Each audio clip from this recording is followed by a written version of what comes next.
What's up, guys? What's up, Rob? Welcome. Hello, Edwin. Episode 15. Episode 15. We've come a long way.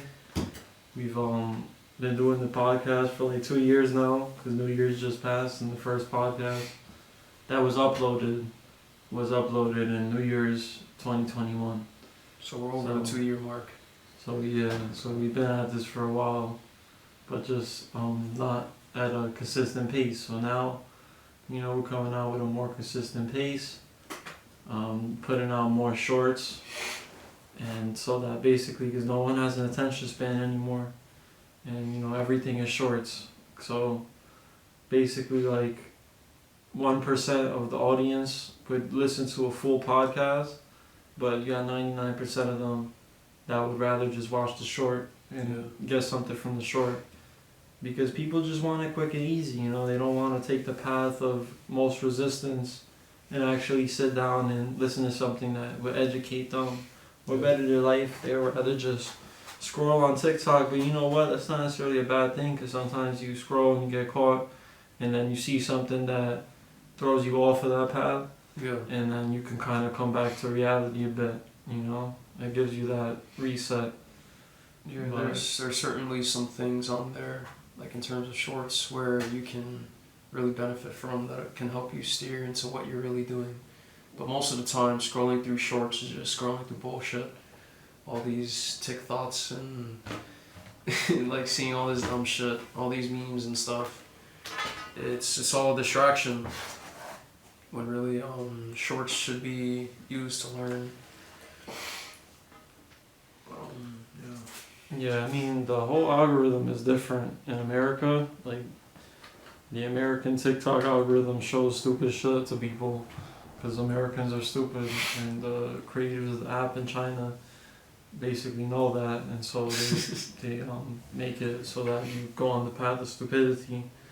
And the Chinese TikTok is actually informative, but I don't really know that. There's a ton of restrictions. I've never been on Chinese TikTok, so I can't really tell you that. But that's what I've heard, and that's the world we live in now. Everything is what you heard, but what is real, right? Like, we're talking about, oh, we heard this and we heard that. It's so easy to lie, you know what I mean? Like, and when you just realize that, like, people lie all the time, it makes you think, oh, what is real? Because if everything is lies, what's really going on? Because everything is like just bullshit. So it kind of erodes your perception, because you're just looking at from a top-down perspective. If this is bullshit, this has to be bullshit, even if it's not confirmed. It's like the things that are confirmed kind of show you the things that aren't confirmed, and you start making inferences, and then basically so you go down that path, and then you're like, what do I trust? What is trustworthy? Because everything is false. Everything is a false perception, a false dichotomy. As we're growing up, as we're brought up in our childhoods, that's where we're ripe enough to where the programming we're receiving really makes a mark on our lives. It's like whatever you're growing up learning is what's going to stay with you for the rest of your life, meaning it's going to be harder for you to get rid of it as you get older. So as we're growing up learning all this shit, it kind of like we're learning bullshit, because some of it's lies. Like, if the news is lying to you, imagine what they're lying to you about. Exactly. Imagine what they're keeping away from you. And really the answers are within you. Everything is within you. Everything that you have learned or you will learn, you have already learned, because everything is all the same. It's just different conflicts, different faces of the same problem, the same story.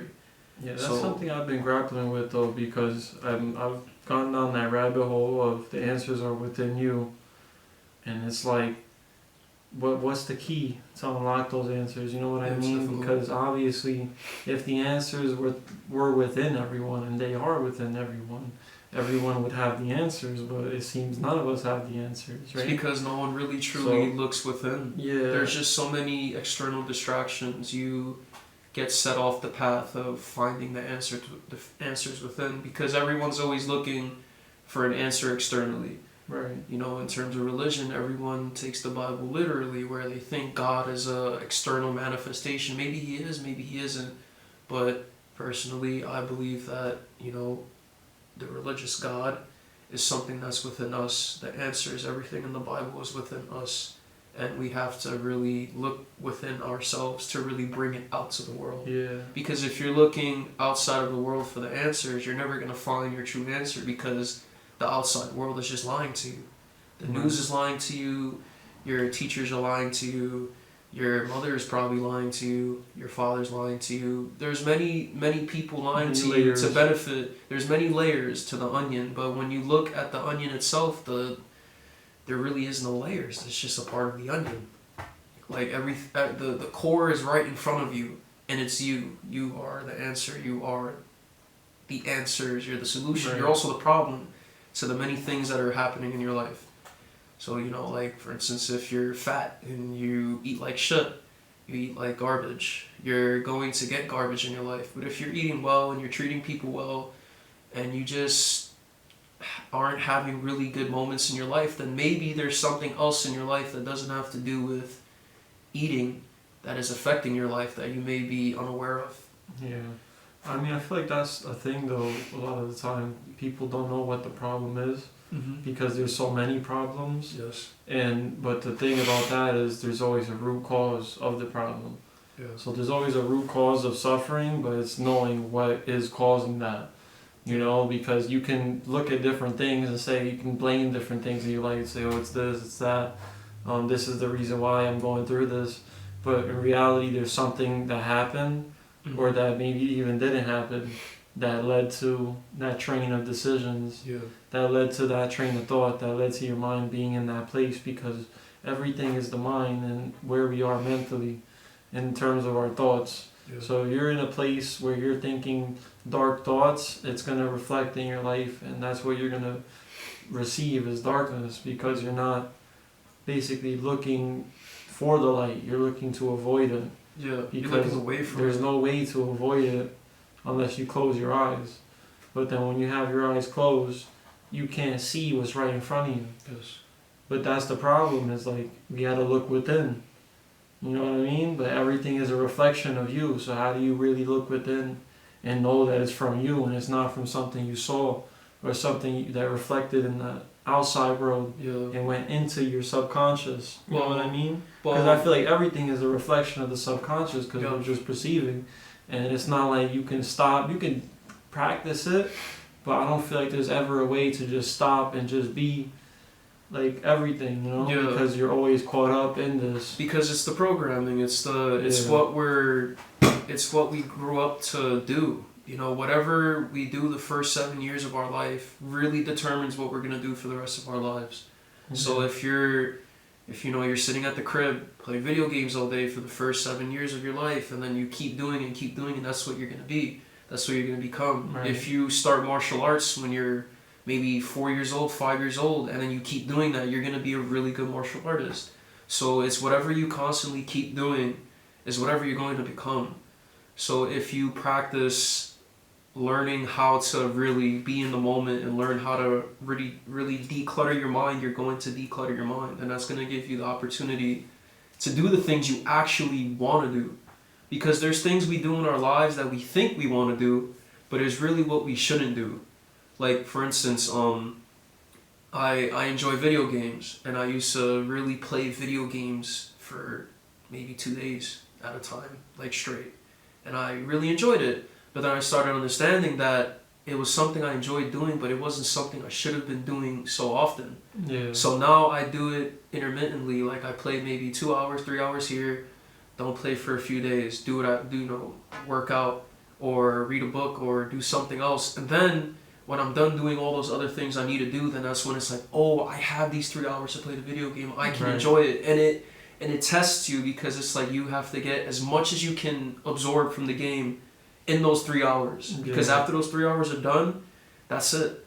You can't play anymore. Yeah. So you try to enjoy as much as you can from the game. When you do the hard things first, it makes the fun things more fun and better. Overconsumption of when you do it so much, it loses the effect. You know, it's not really enjoyable anymore. It becomes at least a to the same habit. degree. Yeah. Yeah, exactly. It becomes a job. That's what I was explaining to you before. When something becomes a habit, it's no longer a fun thing you do, sporadic. You know, it's more, oh, now it's just I do this, Yeah. and you know that's good too in life because there are things that we need to do all the time, every day, and just like lock it out, just get it done. Mm-hmm. But there are sporadic, fun times in life too.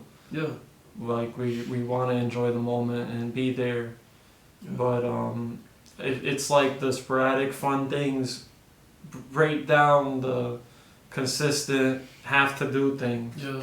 and they butt heads with each other. So it's like a decision of what's better to live a fulfilling, happy life Mm-hmm. through discipline and through doing the same thing every day, and knowing, having the satisfaction of, yes, I did the same thing every day. And achieved Have this fun level. with it. You give yourself, reward yourself. Yeah. Don't just do something every day and you become miserable doing it, because that's not healthy.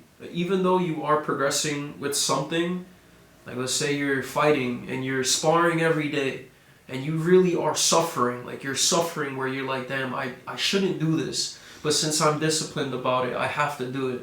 No, you know, if you have to take a few days off from sparring, or maybe a week off from sparring, do what you gotta do.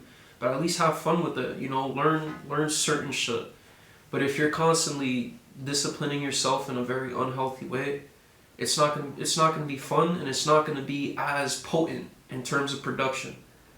Because if, like, for instance, if you're doing 100 pull-ups a day, but you're doing 100 pull-ups a day and it's physically hurting you, versus if you do 100 pull-ups every other day, you're getting those 100 pull-ups every day, but you're giving your body time to recover and to rest. And also it's enjoyable because you'll feel like, hey, I did these 100 push-ups, I could go do something else. Yeah, I mean, it's basically, are you doing something to do it, Yes. or just to say you didn't? You know what I mean? There's a difference between doing it because you want to do it, and you're just doing it because You have to do it. yeah, it's just what you do. Yeah. You know? There's definitely things that you have to do that you don't want to do. Oh, of course. That's discipline. You know In what I terms mean? of the martial arts thing, it's actually interesting because martial artists do take breaks, but it's not always in the form of just not doing martial arts. Yeah. So let's say you're like a boxer and you box all the time, or even with athletes like sports athletes, like basketball players don't just play basketball. No. They go play football, or they go play baseball. They go bowl.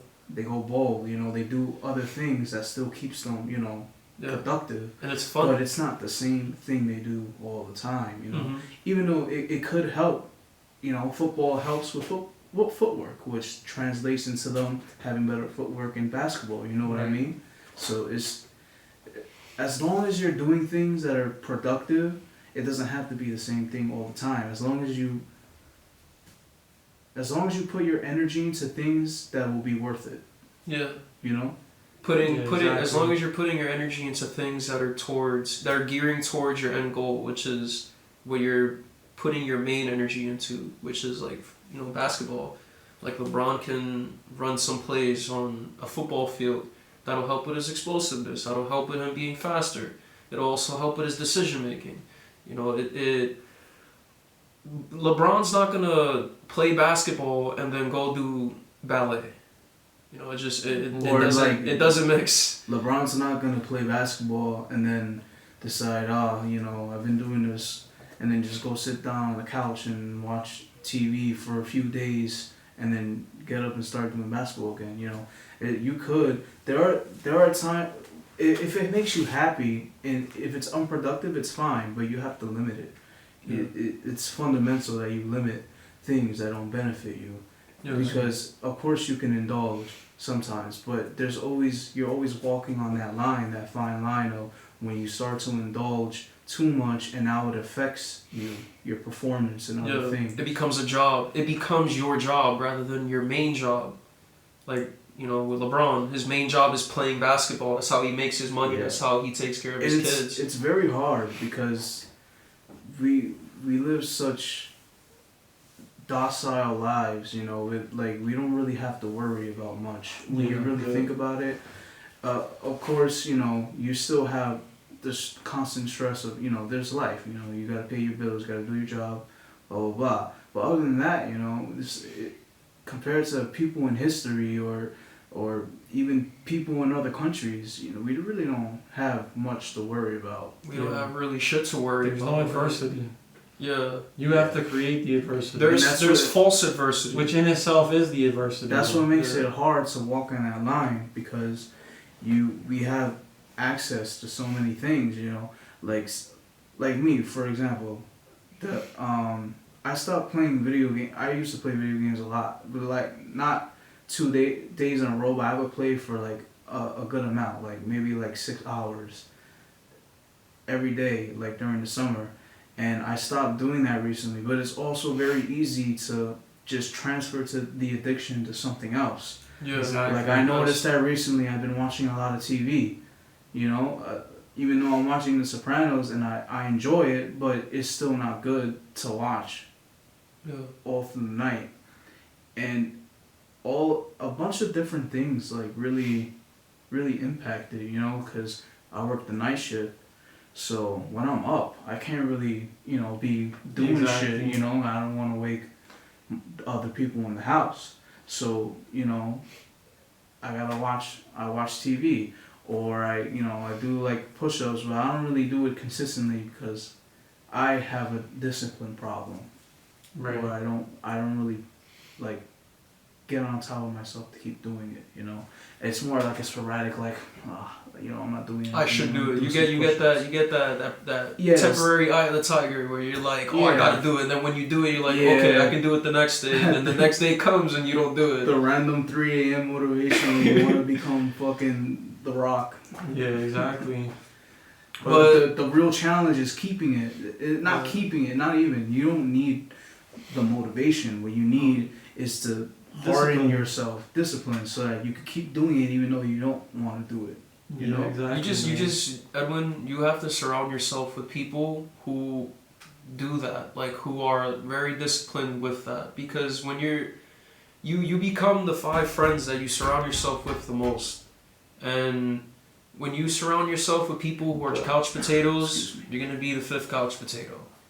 You're gonna be that 6th couch potato. You're gonna be always like, Sopranos. But if you surround yourself with maybe 2 or 3 people that do work out consistently, you know, you will start to develop that. You know, if you have those other 2 who are couch potatoes, then you'll be like, okay, you know, I'll enjoy watching Sopranos, but I know that my other friends work out, you know, so I'll work out with them, but I also hang out with my friends. You know, it's a balance. You know, I watch Sopranos sometimes too, and I catch myself, because it's a very good show. It's a very addicting show. So I catch myself staying there watching 4 episodes, and they're like 40 minutes long. So it's like I catch myself like, oh shit. Yeah, but I don't think there's anything necessarily wrong with that. Like, there's nothing wrong. There's nothing wrong with what you're doing. Yeah. It's just if you start to notice that you're falling into that hole, then that's your subconscious telling yourself. you. Yeah. Ultimately, because if you within yourself feel like, damn, I'm slipping, then you are. But it's ultimately what you determine is the parameters for success or just living a good life. Yeah. You know, like you have to decide, like, you know, I'm gonna limit myself and not do certain things so I can do other things. And that's pretty much everyone's life. Like, we have to choose our sacrifice, because you can't do literally everything. You can do a variety of things, but there's a limit, you know, because you have basically only enough bandwidth to support a certain amount of things, and you just run out. Everything takes energy, so you're just gonna run out eventually, because you're trying to spread yourself into so many different avenues that it's just sort of draining, because you know you're always trying to switch gears. So it's all about getting the balance between that. But like you said, a lot of it is the discipline, and we live in a unique time now where we don't have to be disciplined. You know, it's sort of like instilled because of survival, but now we live in such a non-threatening, non-survival environment that part of us is like, it's gone, buried. It's like, it's like the fucking lion in the zoo versus the lion in the wild. 2 different animals, you know, because we just have had that repressed, but it's still there, it's still dormant. It's within everyone, really. But the problem is there's just so much that most people don't wake up to that because they're just caught up in life, in the bullshit tedium of daily tasks. I have to get up, I have to go to work, I have to do this, you know what I mean? Yeah, instead of thinking like I get to do that, like I get to wake up every day and go to work. I get to get up and rely on see my kids. The commandments someone else put on their life rather than Yes. things they told themselves. I have to do this today. Yes. I have to do that. Shit today. that they genuinely want. It's shit that they have to do because someone else told them you Yes. have to do this today. You know, take what people say. You know, take what makes sense and apply it. Yeah. You know, there may be some things we're speaking about today that don't make sense to some people. If they don't make sense to you, don't apply it to your life. But if the things that do make sense, research it. See how it works with you. Because if it makes sense, it 100% will work with you. Because if you understand it, you'll be like, okay, I can apply that. So if you apply it and it starts working and it starts being a positive production in your life, then maybe you should start gearing towards it rather than not learning at all and then you're just winging it every day. Just relax. Don't take it too hard on yourself. If you can't get 100 push-ups done every day, as long as you get 100 push-ups done in a week, then after a week, pump it up to 200. Because 200, if you think about 200, it's just basically 100 a day. And then after you're doing the 200 a week, go up to 300. After you're doing 300, 400. And then after that, when you feel strong enough, go into pull-ups. You know, break it down into little tiny details.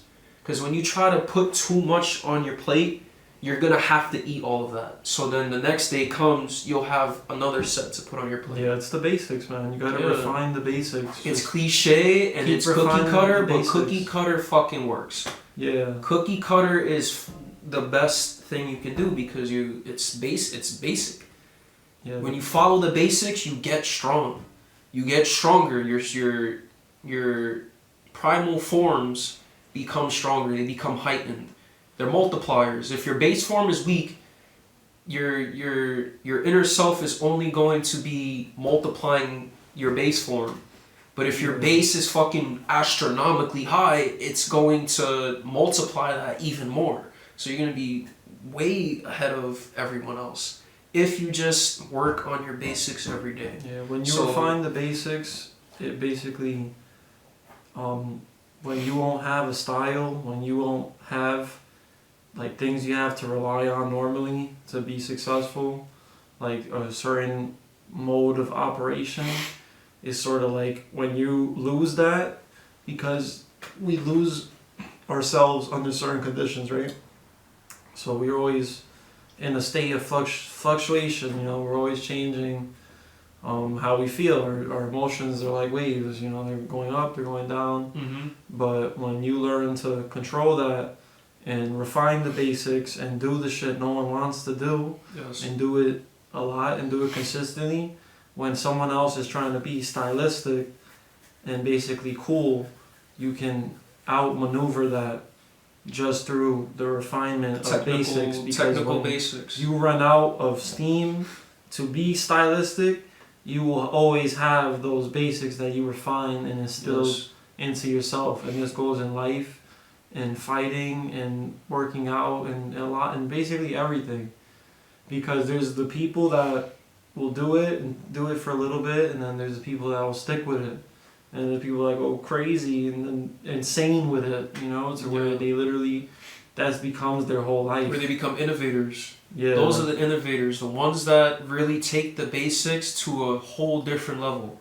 Like, you know, a person who, like us, we didn't just start working out doing muscle-ups. No, we started working out doing 50 push-ups. I started out doing 50 push-ups a day, and I got good at that. 50 push-ups a day. There was times where I went 3 days without doing the 50 push-ups. But I made sure the day I wanted to do the 50 push-ups, I got it done. So if you want to do something that day, do it. Don't be afraid. You know, like what you were saying before, there's always a root to someone suffering, and the root to everything is fear. So you're either scared of something or you're not. When you fear something, that's gonna become a negative outcome. That's gonna gear towards the downward spiral.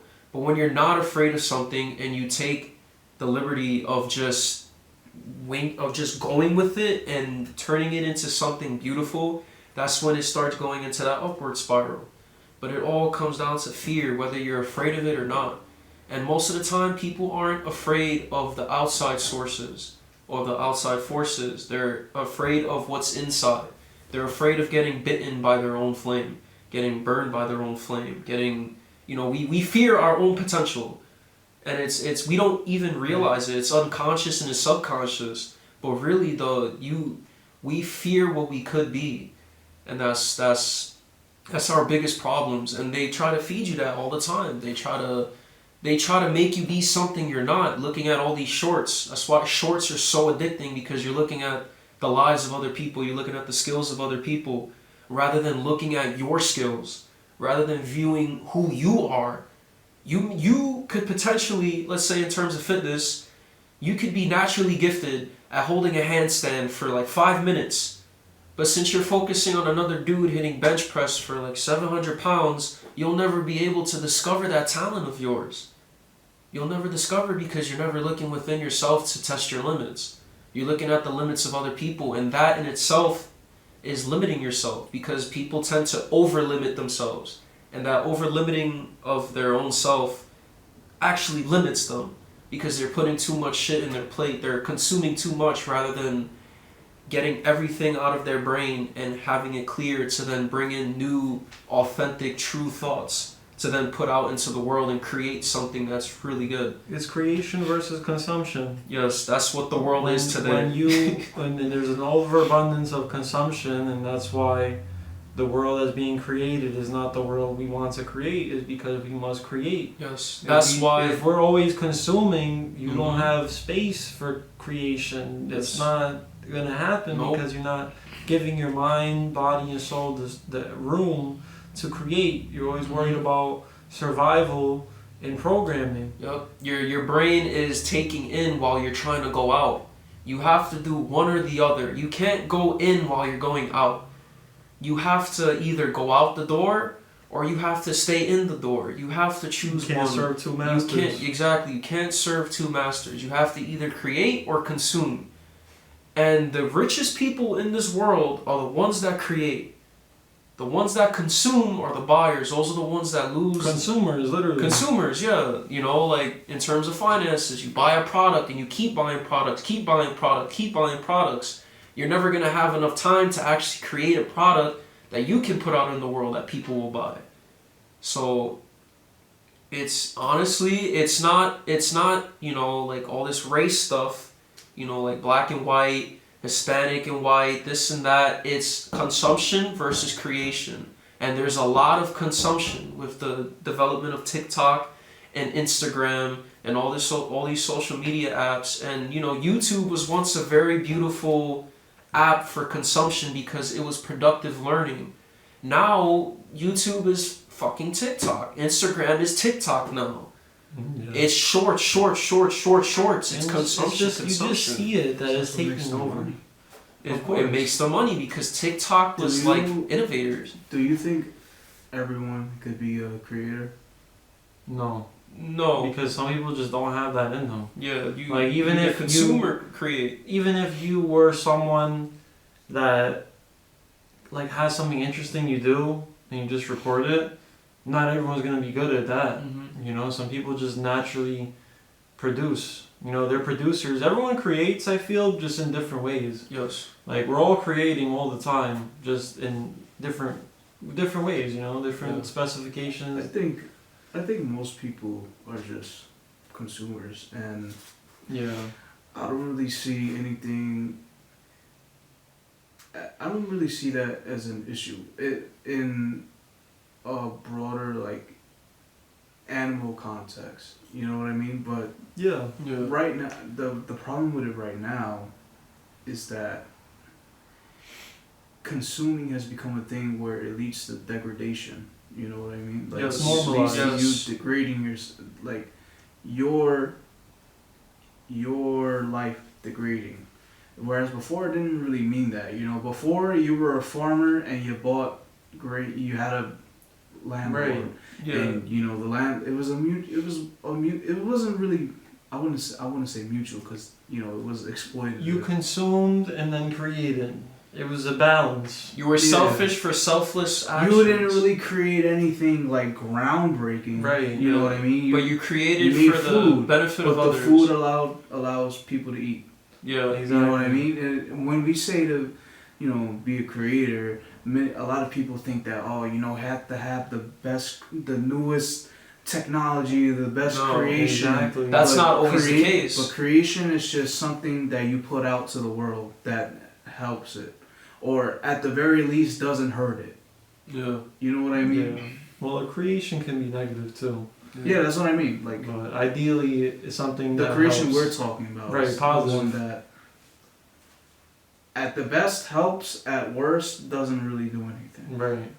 You know, Just sustains. yeah, you wanna limit what bad the negative you put out. Yeah. Even though everyone puts out negative Of course. at some point, because we're humans and we get angry, We're we batteries. get sad. You know what I mean? Positive and negative. We're batteries, Yeah. man. We're energy. You can't have energy and electricity without the negative charge. When you go into something 100% positive, you're only 50% of yourself. Because we're both good and evil, we're both positive, negative, we're both light and dark. When you go in there with your 100% self, you go in there authentically, you're gonna have to go in there positive and negative.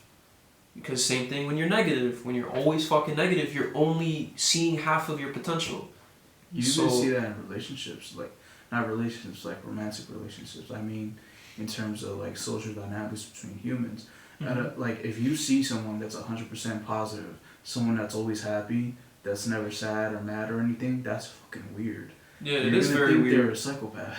Yeah, because And- they are and crazy. A lot Because of the they're times they are. They are. hide something dark that you just don't see. exactly They don't because expose it. yes, exactly Well, they bottle because up their emotions. Right, they suppress they it. bottle it up and they're only half of themselves. So when you lose part of yourself, you go crazy because you can't pinpoint where your other half is. So you're like you're looking for something that is gonna get you that satisfaction of bringing out that dark side. In terms of what you're saying, an overly positive person.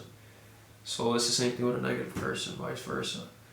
But troublemakers, man. Troublemakers always tend to be the outliers in And the they're world. always what we focus on. Yeah, because the troublemakers are neither negative nor they're positive. They're just people that cause conflict in the world, because in the world you need some adversity. You need something to solve. When there's no problems to solve, it's boring. It becomes very stale. So those troublemakers are necessary. You know, it doesn't have to be good or bad. There could be a troublemaker who puts out, who solves world hunger, and to someone else that's a troublemaker because they're solving world hunger when hunger is putting money in other people's pockets. Right. So it's like, no, a troublemaker is neither good nor bad. It's the conflict that it's how it's addressed. How the conflict is addressed is whether it's good or bad. Whether the intentions of how you handle the situation is good or bad. So it's like, be a troublemaker. Be a troublemaker, but don't be a troublemaker with evil intent. Cause problems, but cause problems that are going to help you develop good skills in your life. That won't impact you negatively. It's very subjective, though. I don't think that I Yeah. agree with that analogy. I know what you mean though, but I wouldn't consider the person that solves world hunger a troublemaker. I would consider the people that go against him the troublemakers. I think troublemaking is a negative, overwhelmingly negative over a positive thing. And that doesn't really upset the balance, because if we're being honest, most people are positive or neutral people, most people aren't evil. But you will always, it's the thing, we're at a point where racism is a much more socially stigmatized thing, people aren't really as openly racist as they used to be, but you're never gonna fully solve racism because that's just the opinion of It's some just people. repression. You know what I mean? It's just some people are just always gonna have that belief, and those are the troublemakers that stop us from being 100% positive. No, but sometimes there's troublemakers that don't even know, that aren't aware that they're causing trouble. Like what I said, a person solving world hunger, they may genuinely want to solve world hunger, but they're causing trouble in the world because the ones who get money from that, from those people starving, they are like, that person's causing me trouble. Basically, But it's that's all what I'm relative. saying. It's all right, it's all it is. subjective and relative. Someone else's troublemaker is someone else's savior. I guess if you look Yes. at morality as a subjective thing, Yeah. I think there are some things in morality that are objectively bad because the way I look at morality is things that help your species and things that don't help. Yeah. And not solving world hunger or preventing that objectively. Yeah, but what hurts the about human Thanos, race. man? Like destruction seemed the best solution to him. So in his mind, he was doing something great, something that was gonna benefit all life. And all Iron life Man, forms the of Avengers universe. seemed like villains to him. Right. Why did he do that again? Why do you do that? Because there I is know he wanted- overconsumption. I know he wanted to stop overconsumption by lowering the population of the Right. universe or whatever. But like, why did he do that? To What made give him others decide to do that? opportunity. No, what made him decide to do that? Because his planet, they were all greedy titans. He lived on Titan, and his planet was dying because of overconsumption. So he said, "Yo, like, if this is happening on my planet, it's happening everywhere else."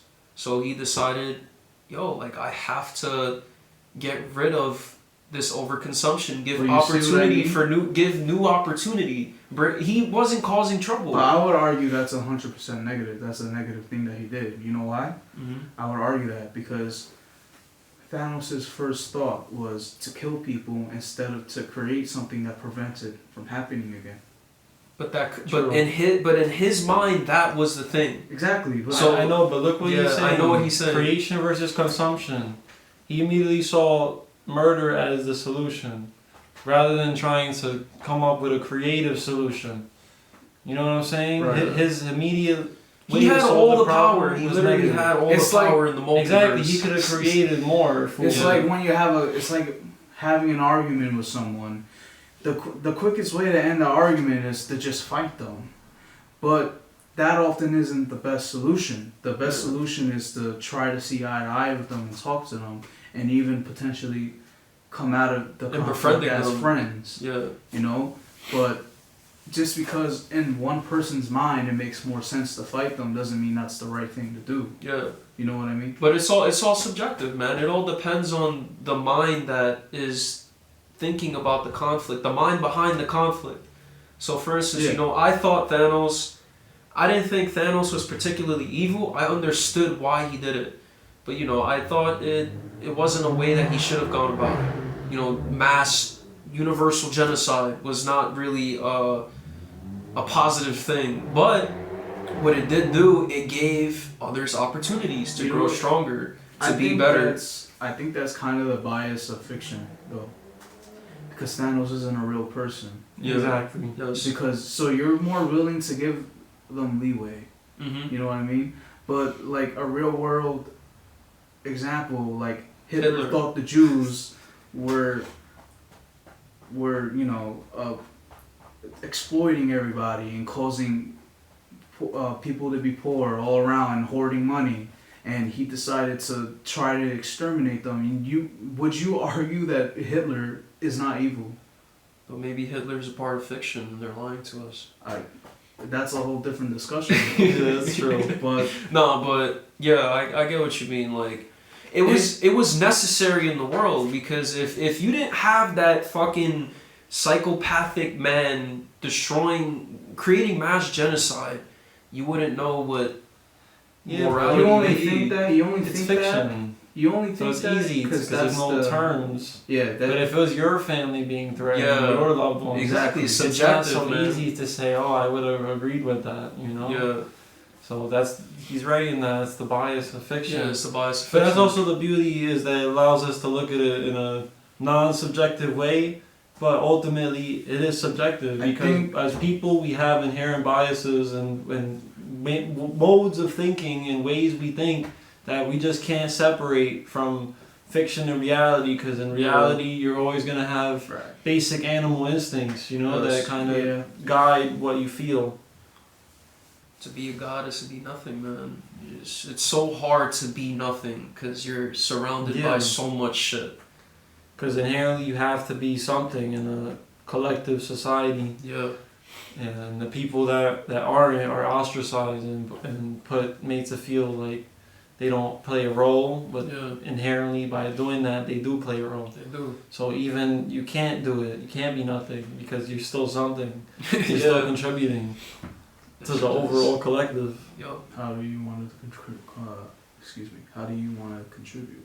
Is the question for everybody. Yeah. Basically, yeah. What is your contribution to the world? Yeah, and then that goes back to the positive and negative discussion. Mm-hmm. Are you going to add to it or reduce it? Yep. Subtraction or multiplication. Mm-hmm. You gotta bring balance, man. Yeah, but it's hard. It's very difficult to do that because you don't know whether it's positive nor negative. That's the thing about not even that. Just the time we live in, where you was explaining before, everything's out of balance because the consumption is so over promoted and it's everywhere. Like even especially living in New York, you go to Manhattan. There's so many advertisements, billboards on the cars, on the buses, on the train. You know what I'm saying? Everywhere you go, there's feedback. There's something going into your brain. There's the subconscious. Right now, look at the camera. Sony, A7, laptop, products, placements. We're at a unique Traeger. We're at a unique time where being a consumer hurts you. Because before eating, you had to eat to survive, but now eating makes you fat.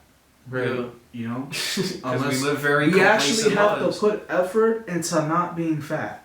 Yeah. Exactly. Before it was just a state. That's the unique time we live in. Before people didn't worry about being fat unless you were rich, But before you were just a common person, you weren't worried about being fat because you went out and you probably did laborious work. You know what I mean? And you also probably didn't have enough money to afford enough food that will make you fat. Yeah. But now we're at this point where we actively have to fight against what our body tells us to do. Because we live in a very convenienced world. We live in a world where you go down the block and there's a McDonald's and a Taco Bell and a Popeyes and a Wendy's and a Starbucks. There's food everywhere. Everywhere you go, there's food.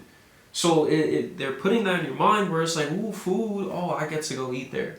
And it becomes an overconsumption. It becomes an overconsumption of sustenance. Yeah, because now everyone is rich. Everyone's fucking rich. First world country. Or even before with entertainment. So nobody is. Before entertainment was so you didn't get depressed. Exactly. Because life used to suck. So you needed something. Entertainment is you needed a theater or you needed someone to play music. But now entertainment makes your life suck. Yeah. It's actually really funny if you look at it like that. Entertainment is what makes you depressed. When people really think we're reaching the peak of our era, when really we're at the fucking most bottom. I think we are reaching. It's reaching the peak in some aspects, but then also falling in others. It's the same concept of balance. It's just the balance, man. The balance is just I really think it all comes down to. In terms of that conversation, just the physical versus the mind. In physical reality, we are achieving a lot and making a lot of things happen. But also in terms of ourselves, we're losing our humanity, our human spirit, and becoming more basal and robotic. But that's not our fault. It's just the conditioning of the world around us, because we're not meant to live like that. But it's not about what we're meant to do, because humanity is used to adapting to multiple different things. Yeah, so we're just able to live in any condition. It's just now the condition is you're going to choose humanity or Artificial living. Yeah, basically an artificial construct of what it means to be human. Because food isn't even fucking food, Like, man. yeah, Food is just fucking Social just media processed is shit. not talking. No. Social media is not interaction. It's a very like distant method of interaction, and it's creating a lot of problems for people. It's the very lowest form of communication where you're still able to get dopamine, but without any of the benefits. Exactly. Yeah. And It's without very any of the two-dimensional. without any of the subtle cues, that would be like, for example, when someone is lying in person, there's cues you could tell like, oh, they're bullshitting, just based on their face or the way they're saying something. But in social media, you don't have any of that, so it's harder to tell what's genuine and what's not. And 99% of it is not genuine. It's not. So it's like, and you feel it. So it's like, it's in your face basically. But the problem is most people can't differentiate. So most people just take it as reality because your subconscious doesn't know the difference. Yeah. So they see something in a short and think, wow, this is reality because they're looking at it. Your brain, your brain. Technically, your brain knows what it's looking at, but it also doesn't. Exactly. What you said earlier is actually, in my opinion, what I think is what you said about evolving. I think that's the main problem, is that it's not that these things are necessarily bad. Yeah. It's that we rushed into it. Right. Mm-hmm. So our bodies and our psychology didn't have enough time to adapt to it. Yeah. Yes. And that's why you see people forming all these different types of coping methods, because it's not natural, and we're trying to integrate something. It's hurting. We don't it's know hurting how to us. integrate. Everybody has a coping mechanism. It's hurting. Coping, It's hurting us, like- man. But it's like, it doesn't mean to hurt us. It's meant to just be there. Like, social media is meant to just be there. However we use it is how we use it. We're really hurting ourselves. However we consume it is whatever we're gonna get out of it. So if we're over consuming social media, it's not the media itself that's fucked up, because people have the right to put out media, whatever the media they want. That's their right. But if you're over consuming that, you're hurting yourself. So let's look at it like oxygen. You can consume oxygen, all the oxygen you want to consume. However, if that oxygen contains poison or mustard gas or something toxic, and you're breathing it in, is going to kill you. You get what I'm saying? So even though you're breathing something that's inherent, it's natural, it's in our nature to partake in it, it's such a toxic form of it that in putting it into your body is actively destroying you. I don't really see it that way. I think I have another way of seeing it, is the same thing with oxygen, but it's more of an overloading problem. It doesn't really have to do. It could, there's definitely some negative ideas that you could consume that make you sad, but I think most of the problem is overloading our brains. So with oxygen, instead of breathing in, we breathe in however much we need, so we fill our lungs fill, and then we breathe back out. Right. But what's happening with social media is, in terms of the oxygen analogy, we're breathing in, and we keep breathing in until our lungs burst. Taking shallow breaths. We're not taking a deep, watching long content. I think it's too deep of a breath, to the point where your lung, it's like when you overfill a balloon. Right. So much information is coming into our brain to the point where it's just you can't too process much. You're hyperventilating. You're like, yeah, because it's shorts. If you look at shorts, but even long form, any type of this content, any type of even beneficial information. Think about your whole social media journey. Like when you open that app, that's one long breath, and in that breath, think about everything you're taking in. You get it? Yeah. And then when you get off, you're exhaling it, but you're exhaling what you breathe in. Yeah. So if what you breathe in is inherently toxic, is going to be reflected in what you breathe out. That's what you're going to put out into the world. Exactly. But yeah, man, I totally get that. And it's just that's just an example, though, because oxygen is just so inherent to our nature, but socializing is too. So is information. Right, exactly. So it's the basically same concept. exactly. It's just stuff that we naturally do, but just another form of it. Yeah. And that's something I struggle with too, man. And I don't even feel like it's overabundance in every direction. So whatever your problem is, it'll have a solution. But there gets to a level where solutions can actually become your problems Yeah. because there's so many solutions being offered to you that you don't know what's the right one to take, because inherently it's like different people telling you different things, and some of these ideas might contradict with each other. Some of them may actually coincide with what you think, but it's just so many different opinions, and that's not really true to life. You know, it's not like in life you're gonna have fucking 5 Sigma males in front of you telling you Yeah. different strategies to live life or start a business or do something positive. And it's like all this motivation is actually, like you said with entertainment. Entertainment should be something fun to enjoy, to get your mind away from negativity and away from the world. And it's like self-improvement has become a way of losing yourself. Even though it's Yes. supposed to be like you're trying to better yourself, you can get lost in deciding, okay, is this the right strategy? Is this the right strategy? Because there's just so Yeah. much. Well, this person says this person says that. I watched this podcast, I heard this. And it's like there's so many different outlooks, and we're just taking them all in.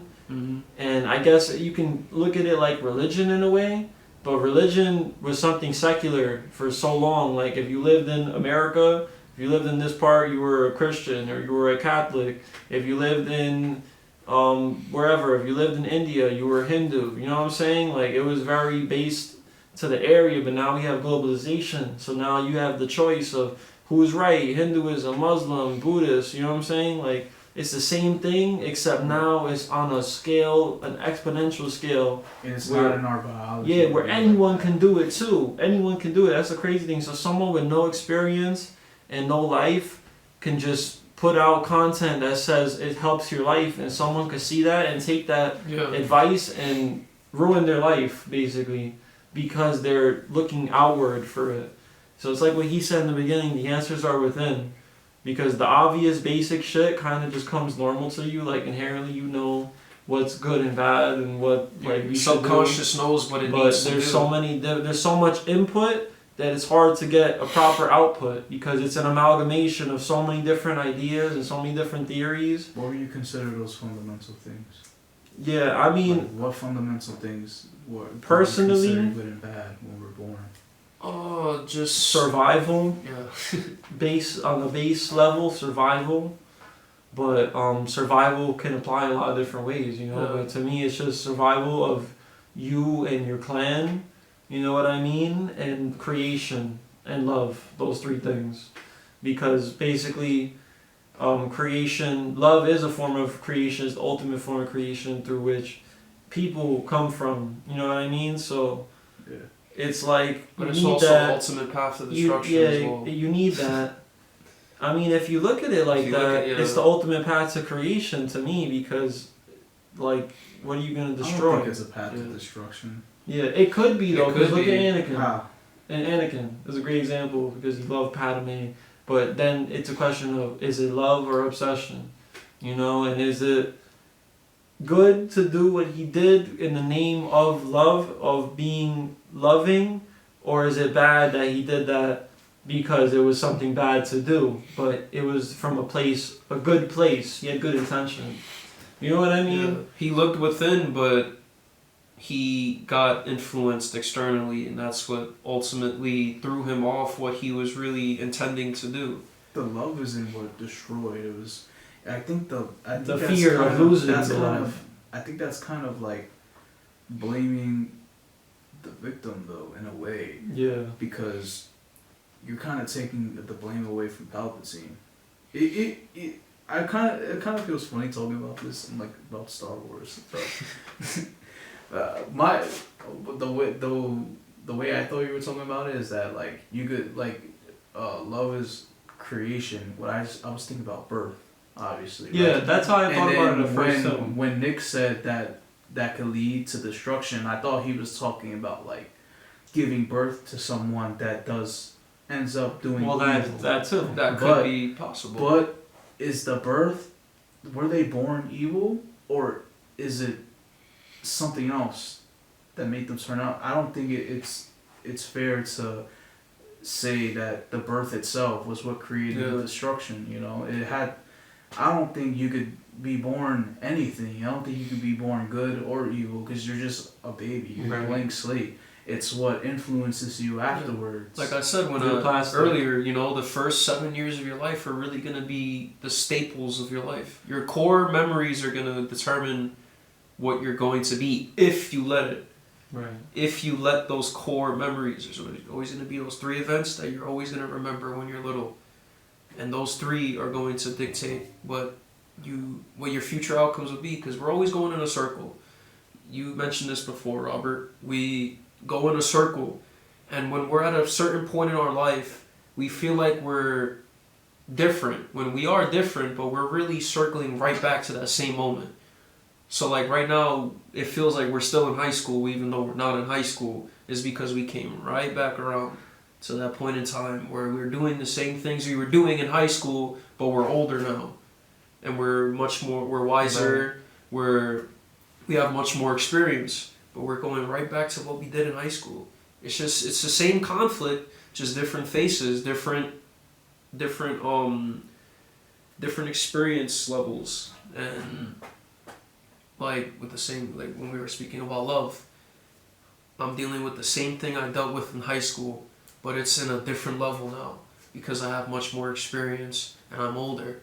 But it's the same exact conflict that I'm having. It's just with a different person, quite literally a different phase. But it's the same exact cyclical conflict that I've been having for quite a while. Yeah. And it's like you face the same challenge over and over again until you overcome it. Yeah, breaking that cycle. Yeah. And it's difficult to see the cycle when you live such a linear life. Because when you're living a very linear life, you don't see that you're tailing off into a circle. You just see everything linearly. Because it looks straight when you're doing it. It looks straight when you're doing it, when really you're just going right back into the loop. Time is what makes you forget things, you know, and you may face the same problem over and over again, but you're gonna face them at different times. So it's not like problem. You know what I mean? It's problem and then the calm. And then the calm, and you're calm, and then the storm comes back. You know, and then but you don't recognize it because it's been so long.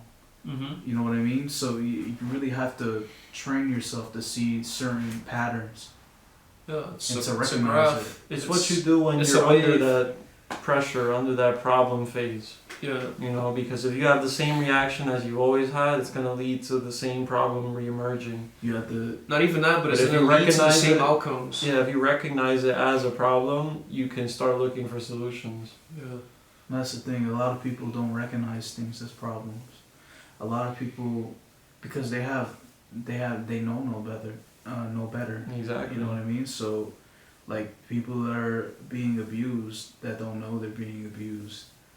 Until, sometimes it takes an external force to come in and to